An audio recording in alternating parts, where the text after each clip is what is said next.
ओम शांति। 13 अगस्त 2023। अव्यक्त बाप दादा के महावाक्य। ओरिजिनल डेट 6 अप्रैल 1995। प्योरिटी की रूहानी पर्सनालिटी की स्मृति स्वरूप द्वारा मायाजीत बनो। आज स्नेह के सागर बाप दादा चारों ओर के सर्व स्नेही बच्चों को देख रहे हैं। हर एक स्नेही बच्चों के मूरत में रूहानी पर्सनालिटी की झलक देख रहे हैं। बाहर के रूप में तो साधारण पर्सनालिटी वाले हैं, लेकिन रूहानी पर्सनालिटी में सबसे नंबर 1 है। दुनिया में अनेक प्रकार की पर्सनालिटीज गाई जाती है। शरीर की भी पर्सनालिटी, कोई विशेषता की भी पर्सनालिटी और कोई विशेष पोजीशन की भी पर्सनालिटी। लेकिन आप सबके चेहरे पर चलन में कौन सी पर्सनालिटी है? प्योरिटी की पर्सनालिटी। प्योरिटी ही पर्सनालिटी है। जितना जितना जो प्योर है, उतनी उनकी पर्सनालिटी न सिर्फ दिखाई देती है, लेकिन अनुभव होती है। सभी अपने रूहानी पर्सनालिटी को अनुभव करते हो। आप जैसी पर्सनालिटी सतयुग से अब तक कोई की है? सारे कल्प में चक्कर लगाओ तो आप जैसी पर्सनालिटी है? नहीं है ना? तो आपको अपनी रूहानी पर्सनालिटी का नशा है। अनादि काल में तो परम धाम में भी आप विशेष आत्माओं की पर्सनालिटी सबसे ऊंची है। चाहे आत्माएं सब चमकती हुई ज्योति हैं, लेकिन आप रूहानी पर्सनालिटी वाली आत्माओं की चमक अन्य सब आत्माओं से न्यारी और प्यारी है। अपने अनादि काल की पर्सनालिटी को स्मृति में लाओ। आई स्मृति में? देख रहे हो बाप दादा के साथ साथ कैसे रूहानी पर्सनालिटी में दिखाई बाप दादा के साथ साथ कैसे रूहानी पर्सनालिटी में दिखाई दे रहे हैं। अपने आप को देख सकते हो तो चले जाओ अनादि काल में। कितने टाइम में जा सकते हो? जाने में कितना टाइम लगेगा? सेकंड से कम ना। कि एक दिन 1 घंटा चाहिए, सेकंड से भी कम जहां चाहो वहां पहुंच सकते हो। तो अनादि काल की अपनी पर्सनालिटी देख ली। अभी अनादि काल से आदि काल में आ जाओ। आ गए या अभी चल रहे हो? पहुंच गए?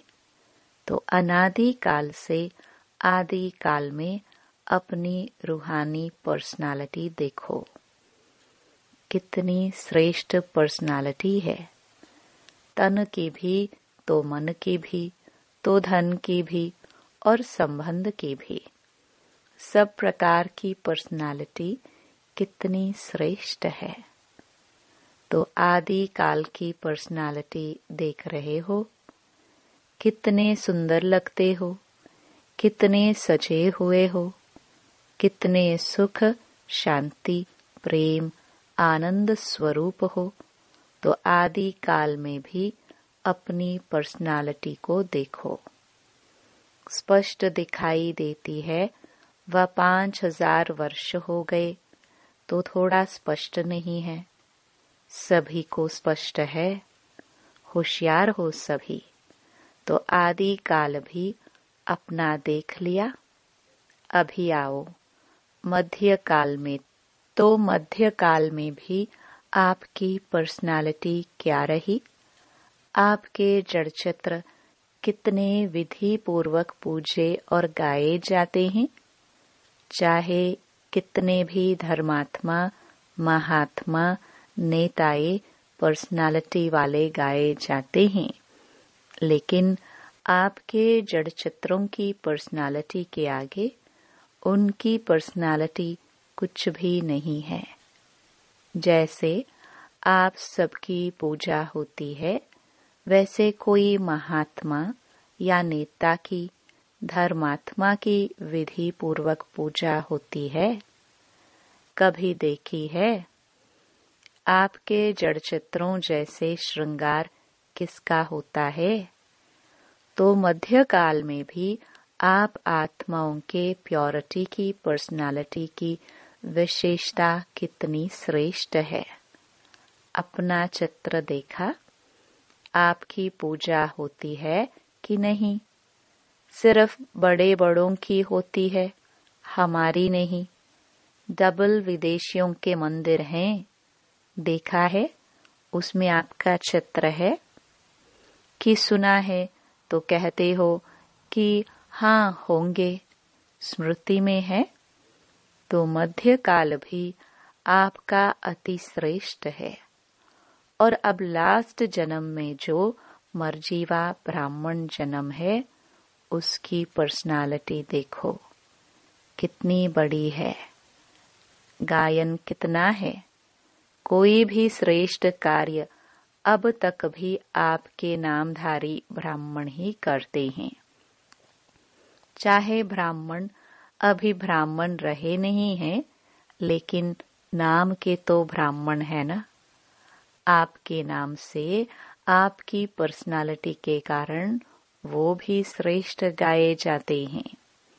तो ब्राह्मण जन्म की पर्सनालिटी कितनी श्रेष्ठ है।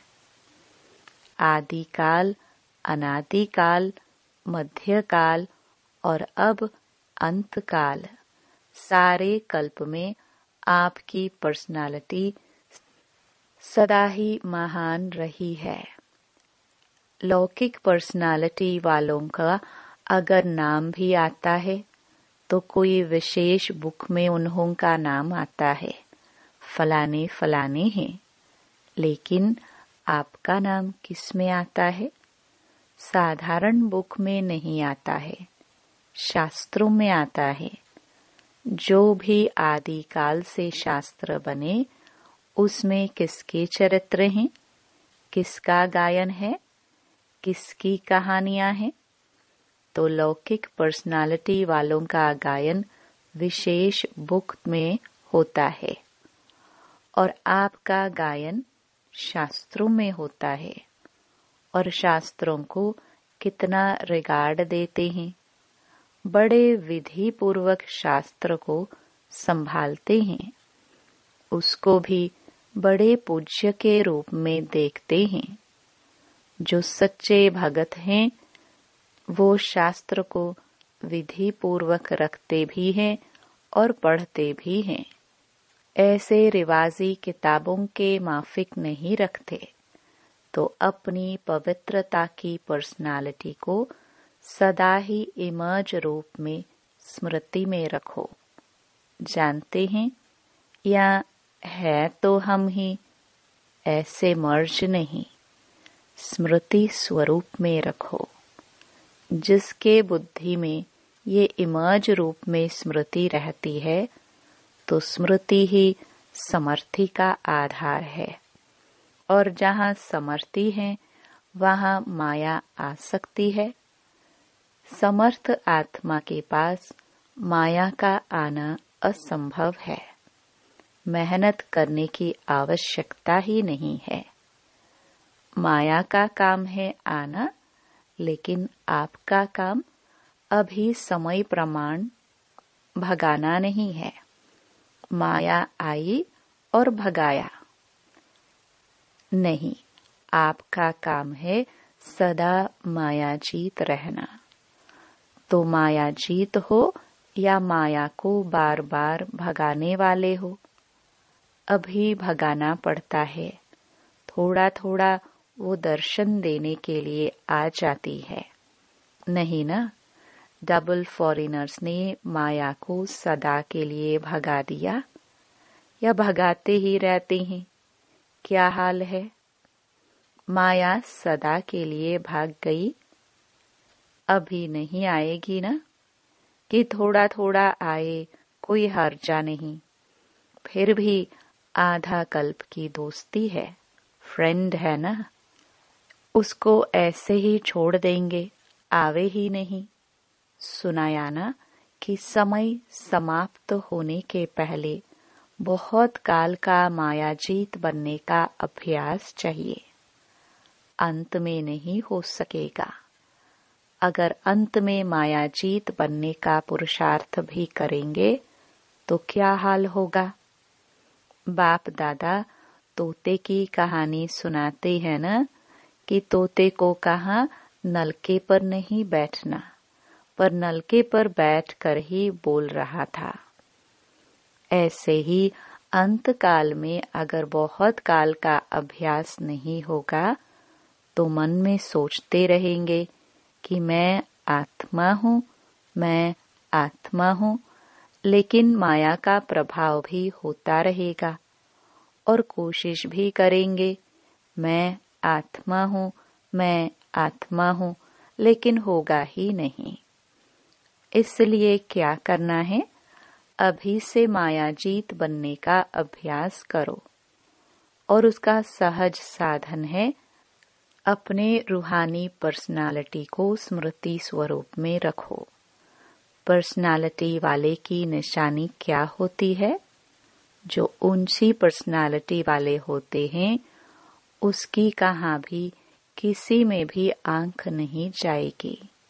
ये ऐसा है, ये ऐसा है, ये ऐसा करता, ये ऐसे करती, मैं क्यों नहीं करूं, मैं क्यों नहीं कर सकती हूँ या कर सकता हूँ।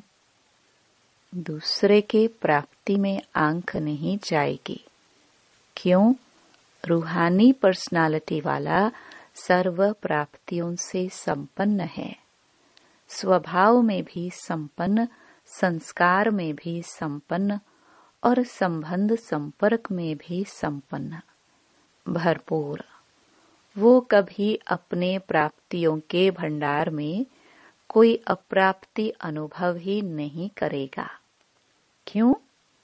रूहानी पर्सनालिटी के कारण उस सदा ही मन से भरपूर होने के कारण संतुष्ट रहता है। आंख दूसरे की प्राप्ति में तब जाती है जब अपने में अप्राप्ति अनुभव करते हो। तो कोई अप्राप्ति है क्या? गीत क्या गाते हो? अप्राप्त नहीं कोई वस्तु ब्राह्मणों के खजाने में। ये गीत मुख से नहीं मन से गाते हो ना? जो गाते हैं वो हाथ उठाओ। अच्छा, डबल विदेशी भी गीत गाते हो? अच्छा, बाप दादा चारों ओर के बच्चों की प्योरिटी की पर्सनालिटी चेक कर रहे थे। प्योरिटी की परिभाषा को भी अच्छी तरह से जानते हो। प्योरिटी सिर्फ ब्रह्मचर्य व्रत नहीं। ब्रह्मचर्य व्रत में तो आजकल के सर्कमस्टेंस अनुसार कई अज्ञानी भी रहते हैं, ज्ञान से नहीं लेकिन हालातों को देखकर। कई भक्त भी रहते हैं, वो कोई बड़ी बात नहीं है, लेकिन प्योरिटी को सारे दिन में चेक करो। पवित्रता की निशानी है स्वच्छता, सत्यता। अगर सारे दिन में चाहे उठने में, चाहे बैठने में, चाहे बोलने में, चाहे सेवा करने में, चाहे स्थूल सेवा की व सूक्ष्म सेवा की, लेकिन अगर विधि पूर्वक नहीं की, विधि में भी अगर जरा सा अंतर रह गया तो वो भी स्वच्छता अर्थात पवित्रता नहीं, व्यर्थ संकल्प भी अपवित्रता है। क्यों? आप सोचेंगे कि हमने पाप तो किया ही नहीं, किसको दुख तो दिया ही नहीं। लेकिन अगर व्यर्थ चला, समय गया, संकल्प गया, संतुष्टता गई, तो आपके पवित्रता की फाइनल स्टेज के डिग्री में फर्क पड़ जाएगा। 16 कला नहीं बन सकेंगे। 15 कला, 14 कला, 15.5 कला नंबरवार हो जाएगा। तो अपवित्रता सिर्फ किसको दुख देना या पाप कर्म करना नहीं है, लेकिन स्वयं में सत्यता, स्वच्छता विधि पूर्वक अगर अनुभव करते हो तो पवित्र हो। निकल गया, बोलना नहीं था लेकिन बोल लिया, तो इसको क्या कहेंगे? मालिक है। इसलिए अमृत वेले से लेकर रात तक अपने संकल्प, बोल, कर्म, सेवा सबको चेक करो। मोटे रूप में नहीं चेक करो। अगर मोटे रूप से चेक करेंगे तो देखो, चंद्रवंशी को मोटी निशानी तीर का मान दिया है और सूर्यवंशी को कितनी छोटी सी मुरली दे दी है। मुरली कितनी हल्की है और तीर का मान कितना मेहनत का है। पहले तो निशाना लगाते रहो, दूसरा बोझ उठाते रहो और मुरली देखो, नाचो, गाओ, हंसो, खेलो।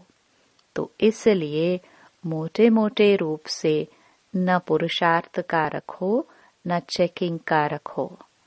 अभी महीन बुद्धि बनो, क्योंकि समय समाप्त अचानक होना है, बताकर नहीं होना है।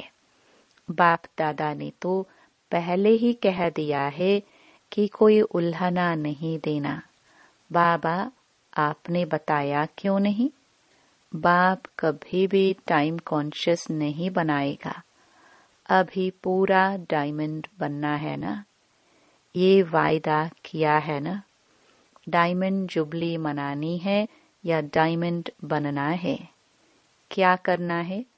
बनना भी है और मनाना भी है, दोनों साथ साथ करना है। तो बाप दादा अगले वर्ष में चेक करेंगे, वायदा निभाया या सिर्फ मुख मीठा किया। तो कौन हो, सिर्फ बोलने वाले हो या निभाने वाले हो? अच्छा, देखो टीवी में आप सबका फोटो आ रहा है, फिर बदल नहीं जाना, मैं था ही नहीं, मैंने नहीं कहा था। बनना तो अच्छा है ना, तो जो अच्छी बात है उसको जल्दी करना चाहिए या देरी से? जल्दी करना चाहिए ना। सेकंड में एवर रेडी बन सकते हो, सेकंड में अशरीरी बन सकते हो कि युद्ध करनी पड़ेगी कि नहीं, मैं शरीर नहीं हूँ, मैं शरीर नहीं हूँ। ऐसे तो नहीं ना। सोचा और हुआ, सोचना और स्थित होना। बाप दादा ने कुछ मिनटों तक ड्रिल कराई। अच्छा लगता है ना? तो सारे दिन में बीच बीच में ये अभ्यास करो। कितने भी बिजी हो, लेकिन बीच बीच में 1 सेकंड भी अशरीरी होने का अभ्यास अवश्य करो। इसके लिए कोई नहीं कह सकता मैं बिजी हूँ। 1 सेकंड निकालना ही है, अभ्यास करना ही है। अगर किसी से बातें भी कर रहे हो, किसके साथ कार्य कर रहे हो, तो उन्हों को भी 1 सेकंड ये ड्रिल कराओ, क्योंकि समय प्रमाण ये अशरीरीपन का अनुभव, यह अभ्यास जिसको ज्यादा होगा वो नंबर आगे ले लेगा। क्योंकि सुनाया कि समय समाप्त अचानक होना है। अशरीरी होने का अभ्यास होगा तो फौरन ही समय की समाप्ति का वाइब्रेशन आएगा। इसलिए अभी से अभ्यास बढ़ाओ। ऐसे नहीं अगले साल में डायमंड जुबली है तो अब नहीं करना है, पीछे करना है। जितना बहुत काल ऐड करेंगे उतना राज्य भाग्य के प्राप्ति में भी नंबर आगे लेंगे। अगर बीच बीच में यह अभ्यास करेंगे तो स्वतः ही शक्तिशाली स्थिति सहज अनुभव करेंगे। ये छोटी छोटी बातों में जो पुरुषार्थ करना पड़ता है वो सब सहज समाप्त हो जाएगा। अच्छा, सभी खुश राजी है ही या पूछना पड़ेगा? माताएं खुश हो? बहुत अच्छा। देखो कहाँ कहाँ से मेले में पहुंच गए हो। अच्छा चांस मिला ना? नहीं तो डेट का इंतजार करते रहते हैं, हमारा नंबर कब आएगा, हमारा नंबर कब आएगा। अभी तो खुला निमंत्रण था ना। सब ठीक अच्छी तरह से रह रहे हो? बेहद अनुभव हो रहा है ना कि थोड़ी थोड़ी तकलीफ है। बुजुर्ग माताओं को तकलीफ नहीं हुई है? लाइन में लगो तभी खाना मिलेगा। लाइन में लगने में थकावट नहीं होती? मजा आता है? इतना बड़ा परिवार कब मिलेगा? तो परिवार को देखकर हर्षित होते हैं ना। भक्ति मार्ग के मेले से तो अच्छा मेला है ना। और 2 दिन बढ़ा दे कि बस का खर्चा होगा। घर नहीं याद आएगा, नौकरी नहीं याद आएगी। ये भी कुछ नवीनता होनी चाहिए ना। तो ये मेला भी एक नवीनता हुई। नवीनता का अनुभव कर लिया। अभी फिर पुरानी बातें थोड़ी होगी, नई बातें होंगी ना। नई बात पसंद आती है या पुरानी? नई बात अच्छी लगती है ना। अच्छा, चारों ओर के सर्व रूहानी प्योरिटी की पर्सनालिटी वाले विशेष आत्माओं को सदा आदि से अंत तक पर्सनालिटी की झलक दिखाने वाली श्रेष्ठ आत्माएं सदा पवित्रता, स्वच्छता, सत्यता की शक्ति से स्व को और विश्व को परिवर्तन करने वाले विश्व परिवर्तक आत्माएं सदा निमित्त भाव से सेवाधारी बन प्रत्यक्ष फल अनुभव करने वाले अनुभवी आत्माओं को बाप दादा का याद प्यार और नमस्ते। दादियों से, अच्छा रहा मेला? कोई तकलीफ तो नहीं हुई ना? सबके शुभ संकल्प और उमंग उत्साह के संकल्प से सफलता है ही है। यह संगठन का संकल्प ऐसे होता है जो असफलता को मिटा देता है। जैसे किला होता है ना, तो किला कमजोर तब होता है जब एक भी ईंट हिलती है, और सब ईंटें मजबूत हैं तो किला कभी हिल नहीं सकता। विजयी है तो ये भी संगठन से उमंग उत्साह और श्रेष्ठ संकल्प से सहयोग से सफलता हुई पड़ी है। अच्छा लगा और समय प्रति समय और अनुभव करते जाते हैं। पहले क्वेश्चन उठता था होगा, लेकिन जो सोचो उसमें सफलता है ही। तो सफलता मूर्त का वरदान संगठन की शक्ति को मिलता है। बाप दादा सदा गुड मॉर्निंग गुड नाइट करते हैं। अच्छा, डबल विदेशी उड़ रहा है ना? अच्छा है। ओम शांति। वरदान, स्वराज्य अधिकारी बन कर्मेंद्रियों को ऑर्डर प्रमाण चलाने वाले अकाल तख्त सो दिल तख्त नशीन भव। मैं अकाल तख्त नशीन आत्मा हूँ, अर्थात स्वराज्य अधिकारी राजा हूँ। जैसे राजा जब तख्त पर बैठता है तो सब कर्मचारी ऑर्डर प्रमाण चलते हैं। ऐसे तख्त नशीन बनने से यह कर्मेंद्रियां स्वतः ऑर्डर पर चलती हैं। जो अकाल तख्त नशीन रही हैं, उनके लिए बाप का दिल तख्त है ही, क्योंकि आत्मा समझने से बाप ही याद आता है। फिर न देह है, न देह के संबंध है, न पदार्थ है। एक बाप ही संसार है, इसलिए अकाल तख्त नशीन बाप के दिल तख्त नशीन स्वतः बनते हैं। स्लोगन। निर्णय करने, परखने और ग्रहण करने की शक्ति को धारण करना ही होली हंस बनना है। ओम शांति।